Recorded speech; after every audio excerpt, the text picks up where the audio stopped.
Good day, students. I am Mark Noel B. Mikabani, and you can call me Sir Mark. Welcome to our virtual class. So I hope everyone will learn and will listen in this short period of lecture. So for this video, we will be tackling about safety precautions and use of personal protective equipment. So before everything else, let us have a short motivational games. So I encourage you to answer and try.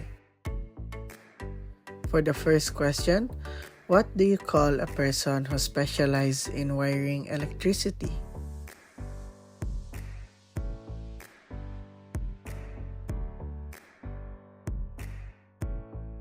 And the correct answer is electrician.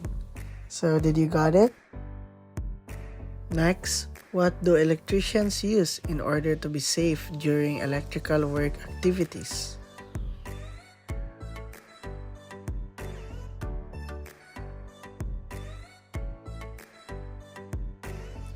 The answer, personal protective equipment. Did everybody got the correct answer? Okay, so let's proceed to our last question. In wiring activities, what is the first thing we need to check or do before starting?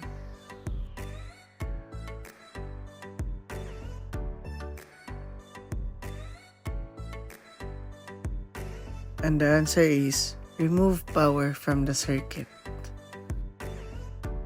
So as we proceed to our lecture, we will learn more about this, and I'll be hoping that everybody will listen and understood everything in this short lecture.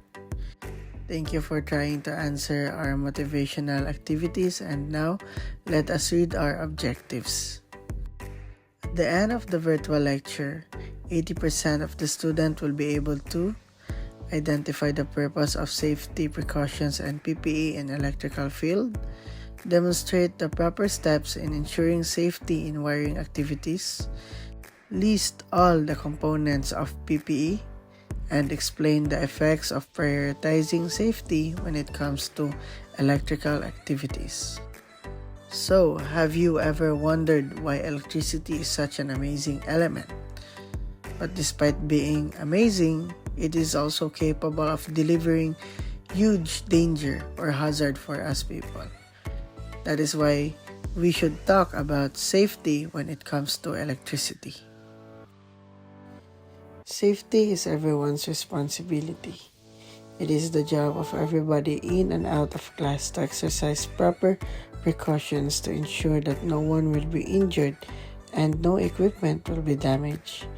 Every class in which you work should emphasize and practice safety. So first, let's start with general safety precautions. Because of the possibility of personal injury, danger of fire, and possible damage to equipment and materials, all work on electrical and electronic circuits should be conducted following these basic safety procedures.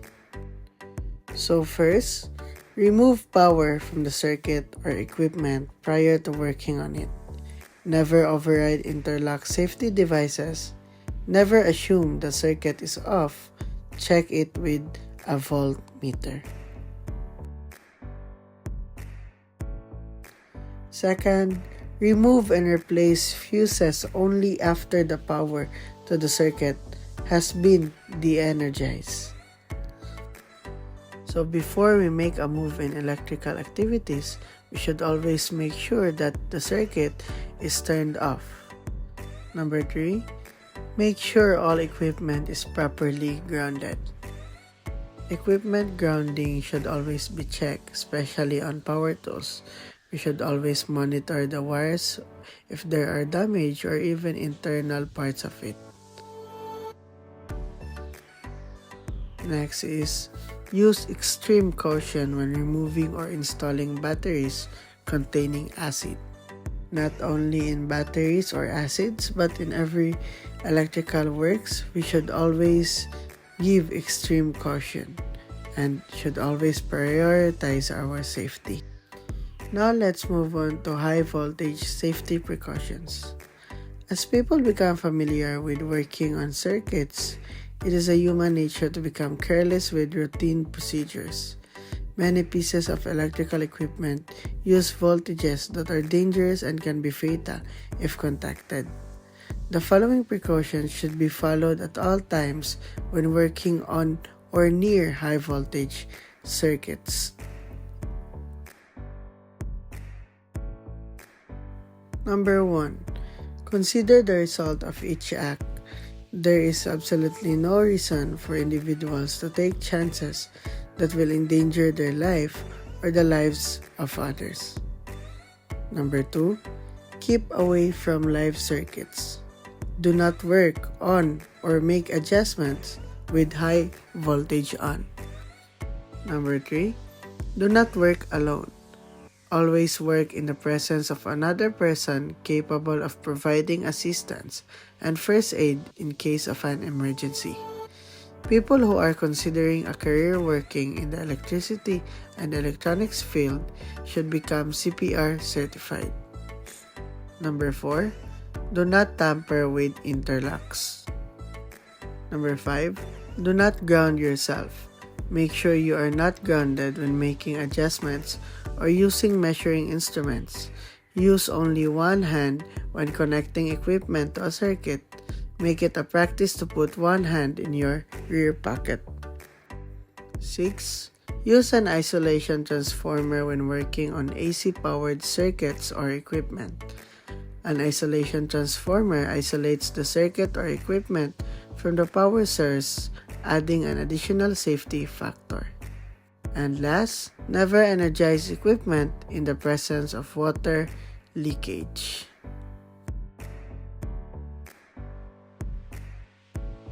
Personal safety precautions. Take time to be safe when working on electrical and electronic circuits.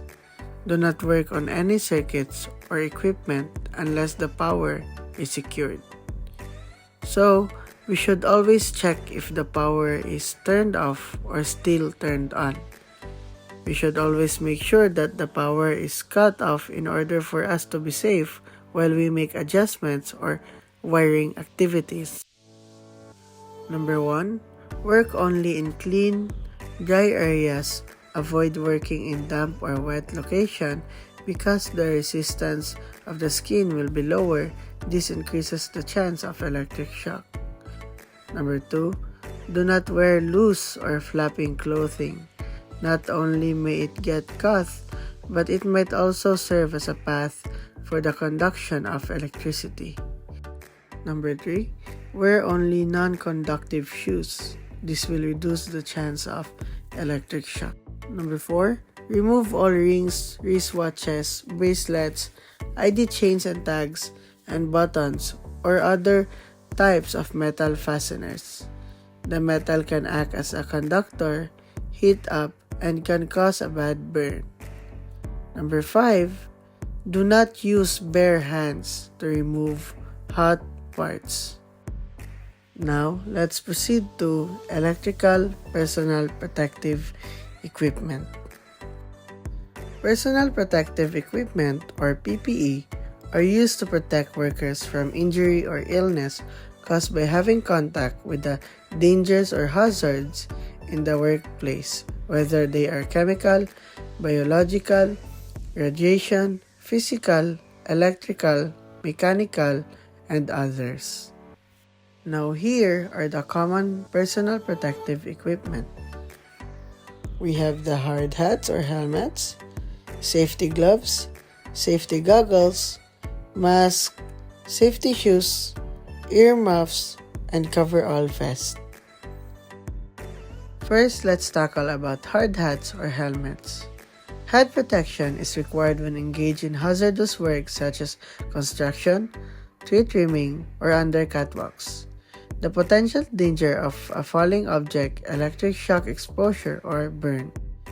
Next is the safety gloves or insulating gloves, also referred to as electrical gloves. Offer personal hand protection for workers against electrical shocks when working near or on live wires, cables, and electrical equipment, including substation, switchgear, and transformers. Next is the safety goggles. Appropriate eye and face protection, such as safety glasses, goggles, and face shield, must be used to protect against the hazard associated with flying particles, molten metal, liquid chemicals, acid, and caustic liquids, chemical gases, and vapors, or potentially injurious light radiation. Next is mask. Respiratory protection should be used to protect against inhalation of hazards of chemical and physical properties. When engineering and administrative controls are not adequate, choose either air purifying or atmosphere supplying respirators depending on the toxicity and concentration of the hazardous material. Now let's talk about safety shoes. Foot protection for energized electrical conductors that may come into contact with the feet, to falling or rolling objects or objects that could pierce through the sole. Toe guards, combination foot and shin guards, electrical conductive or electrical hazard and safety to footwear may be required depending on the work. Now, let's proceed to earmuffs. Protect your ears from noise and vibrations that can permanently cause hearing loss while on the job. Hearing protection options include single-use earplugs, pre-formed or molded earplugs, and earmuffs. The last but not the least, coverall vest. A non-conductive protection for the body whenever there is danger of injury from exposure to electric arcs, flashes, or from flying objects resulting from an electrical arc, flashes, explosion. In conclusion, safety precautions and the use of personal protective equipment does not only serve as our guide in working in hazardous area, but also serve as our protection and will serve as our protector from any dangerous outcome that could possibly happen. So before we end, kindly answer our evaluation. Activity 1. Enumerate the 6 common personal protective equipment. And for your activity 2, reflect about the lecture and make an essay about how does learning about safety precautions and use of PPE helps them in the field of electricity. That's all, and thank you.